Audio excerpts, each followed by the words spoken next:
화공학과를 전공을 하고, 사실 그 시대에 여기 우리 저하고 좀 비슷한 나이 연배가 계시면은 그때 대학교 학과를 선택하는 데 있어서 별 큰 정보가 없었습니다. 저희들은 그냥 그때 이제 예비고사가 끝나고 학력고사로 입시체제가 바뀌면서 이제 학력고사에서 나오는 성적대로 내가 갈 수 있는 대학과가 어디일까 이런 정도로 하고, 이제 선생님들은 과보다는 쉽게 얘기하는 SKY라고 하죠. 스카이에 몇 명을 보내는 게 더 중요한 그러한 시절이었기 때문에, 저 같은 경우에도 저는 수학을 굉장히 좀 좋아했었고, 그러던 차에 화학을 시험을 보면 거의 틀린 적이 없었어요. 그래서 당연히 나는 화학공학과다.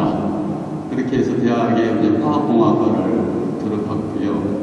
그래서 화학공학 공대 공부, 그때 80년대 중반은 정말 연구가 심하던 시절이다 보니까 아주 정상적인 대학 생활은 하기는 어려웠습니다만, 그래도 무사히 잘 졸업하고 저희들 때는 지금과 같은 체제와 좀 다르지만 공대 나오면 거의 군대를 안 갔었습니다. 국가연구소에 가서 5년간 연구직으로 근무를 하는 걸로 복무를 편차를 했죠.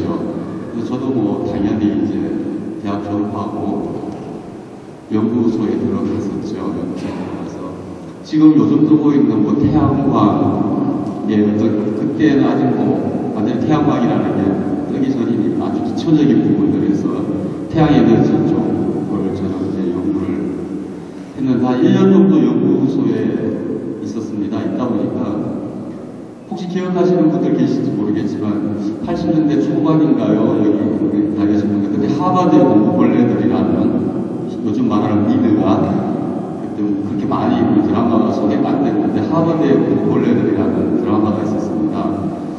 이제 중고등학교 때 그런 드라마를 보면서 사실은 그때는 정보가 없던 시절이기 때문에 하버드 대학이라는 게 세계 최고의 대학이다 정도만 알고 있고, 우리는 거의 접근을 할 수 있는 그런 대학은 아니다라고 생각을 했죠. 근데 거기 보면 굉장히 정말 공부 열심히 해요.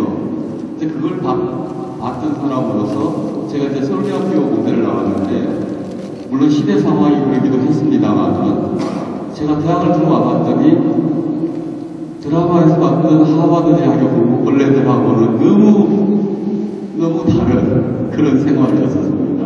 그래서 이제 연구소를 갔는데, 그럼 연구소라는 게 가면 좀 다르겠지.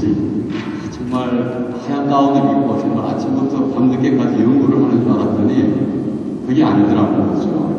그렇죠? 지금은 어떤지 모르겠지만 연구소가 마치 군대 같아가지고 다 선배들 있어가지고 무슨 군기 잡고 하여튼 그리고 좀 딱딱한 그런 분위기였었어요. 그래서 1년쯤 제가 연구소를 다니다가 이건 아닌 것 같다.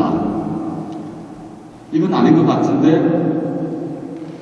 우리 알잖아요. 중고등학교 때 정말 머리 터지게 공부해서 어쨌든 부모님이 원하는 대학을 들어갔는데 그 대학에서 공부 열심히 잘하고 연구소까지 왔는데 이걸 그만두기가 참, 그걸 그만두면 군대를 가야 돼요. 군대 대신에 연구소를 갔기 때문에. 제가 한 1년 다니다가 좀 고민을 했었습니다. 아까 저 앞전에 강의를 하셨던 선생님 보니까 도전과 변화 이런 얘기가 있더라고요. 저한테는 큰 변화를 위한 큰 도전에 대한 결심을 하게 되는 거죠. 그래서 제가 결정을 했습니다. 연구소를 그만두자. 인생 다시 시작하자. 그리고 연구소를 그만뒀더니 딱 일주일 만에 군대 연장이 나오더라고요. 그런 시스템은 굉장히 잘 되더라고요. 일주일 만에 연장이 나와서 제가 그때 이제 25살 때 이제 논산훈련소로 가서 이제 완전 장교도 아니고 시작을 했었죠. 그때 생각했던 건 뭐냐면 연구소 5년보다 그때는 군대가 30개월이 되거든요. 연구소 5년보다 군대 퉁쳐서 3년이라고 합시다. 군대 3년 갔다 오면 내가 1년을 벌까. 이렇게 좀 스스로 좀 자기 위안을 삼았습니다. 1년을 벌기 위해서 내가 이 정도 고통을 감수할 수 있다. 그렇게 해서 군대를 잘 갔다 왔습니다. 갔다 왔더니 사실은 막막하죠. 이때까지 공부한 게 전부 공대 쪽이고 화학공학 연구소에서도 무슨 태양광 이쪽 하다가 그게 싫다고 테레스에서 갔다 왔는데 다시 다시 그쪽으로 돌아가면은 이건 좀 아니죠. 그래서 그때 저는 공부를 방송국 시험을 하기 위해서 이제 공부를 준비하고 있다가 우연히 요즘도 돈 내고 국악국 보러 가시는 분 없죠. 국악은 당연히 초대권 받아서 가야 되죠. 돈 내고 가면 아까우니까. 그때도 초대권을 받아서 김덕수 서물놀이 공연이라는 걸 보러 갔었습니다. 아주 조그만 한 250석짜리 소극장이었는데 내가 그랬어요. 그 초대권 준 친구한테 가서 시끄러운데 뭘 그걸 음악이라고 듣고 있니? 그러니까 저는 대학생활 하면서 한 번도 국악을 접해본 적도 없었고 다만 기억 속에 있는 거는 지금도 마찬가지지만 시위를 하러 나갈 때 맨 앞장에 선 사람들이 깽가리 치고 붙인다는 거 하나의 소음으로 저한테 인식이 되죠. 깽가리 치는 장구 소리가. 그래도 표가 생겼으니까 뭐 머리도 식힐 좀 한번 봅시다. 그리고 이제 사물놀이 공연을 보러 갔는데 한 30분 공연 시작하고 한 30분 정도 지나서 미치겠네요. 피가 막 거꾸로 솟는 듯한 느낌과 막 머리가 쫄깃쫄깃 쓰는데 미치겠네요. 그래서 이게 도대체 내가 이제 무슨 약을 잘못 먹었나? 뭐 이제 몸이 안 좋아졌나? 그런 생각하고 공연이 거의 2시간이 걸렸는데 끝나고 딱 나왔는데 한동안 멍했습니다. 그 엄청난 사운드 크기의 문제가 아니고 딱 4명이 연주하는 건데 보통 우리가 우리 것은 좋은 것이요 전통이 좋은 것이 이렇게 얘기할 때는 기 안 와닿아요. 그냥 교과서에 이제 요즘 장구도 있고 우리 장단도 있고 제가 아는 국악 형식은 진양, 중몰이, 중중몰이, 휘몰이 뭐 이게 다였었어요. 뭐 그런 정도로만 알면 살아가는데 큰 불편함이 없겠다 싶었는데 어쨌든 공연을 보고 났더니 한 이틀 정도를 제가 좀 멍한 상태로 있었는데 첫 번째가 뭐냐면은 편견이라는 것.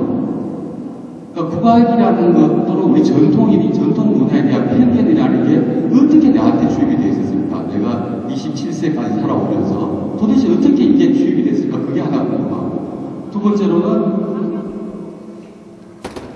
정말 이런 사운드와 이런 피 끓는 뭔가 메시지들을 내가 이때까지 한국 사람으로 살아오면서 모르고 살아왔다는 게 참 부끄러웠죠. 저는 지금도 학교 학생들한테 수업을 할 때 항상 하는 얘기가 이게 있습니다. 나한테 주어진 것과 내가 노력해서 가진 것하고는 여러분들이 가치체계를 분명히 달리하라고 얘기를 했습니다.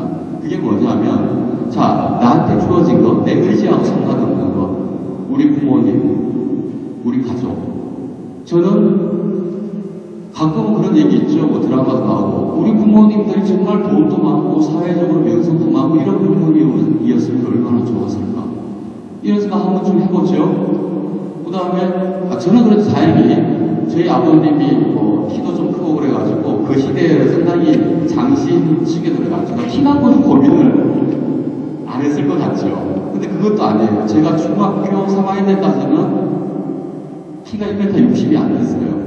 항상 1번이에요. 우리 키대로 걸어놓으니거든요. 항상 맨 앞에 앉았었어요. 키에 대한 고민은 중3 때까지 계속 했었죠. 근데 키는 뭐 우연히 여기 혹시 키 때문에 고민하는 분이 계실지 모르겠지만 제가 정말 노력을 많이 했습니다. 고등학교 들어와서 배구부에 찾아갔습니다. 배구부에 찾아가서 저 배구하고 싶습니다. 그랬더니 이제 배구부 코치님이 너 돌았냐고 공부나 하라고